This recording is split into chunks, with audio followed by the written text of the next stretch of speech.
NLP זה בעברית נל"פ, זה ניתוב לשוני פיזיולוגי, זה באנגלית זה Neuro-Linguistic Programming. אנחנו מתייחסים לבן אדם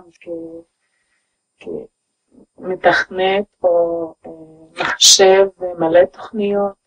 לפי התוכניות איך הן עובדות, ככה הוא מתנהג בחיים, ככה הוא חושב, ככה הוא מרגיש ובסוף מתנהג ומביא תוצאות. התוצאות יכולות להיות תוצאות חיוביות ויכולות להיות גם שליליות לצערי הרב, אבל הכל במעשה הידיים שלנו, במעשה המחשבות שלנו, במעשה ההרגשות שלנו. ב-NLP אנחנו יכולים להשתנות, אנחנו יכולים לשנות את המחשבה, לשנות את הרגש, ואז התוצאה תהיה שונה לגמרי ממה שהייתה.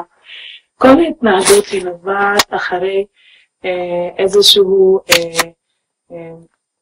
איזשהו תהליך עובר במוח שלנו, שיש שם את הזיכרון בתת מודע, שם יש את כל הזיכרונות שלנו שבעבר ומה עובר עלינו בחיים בהווה, וגם כן אפילו את החלומות שלנו לעתיד.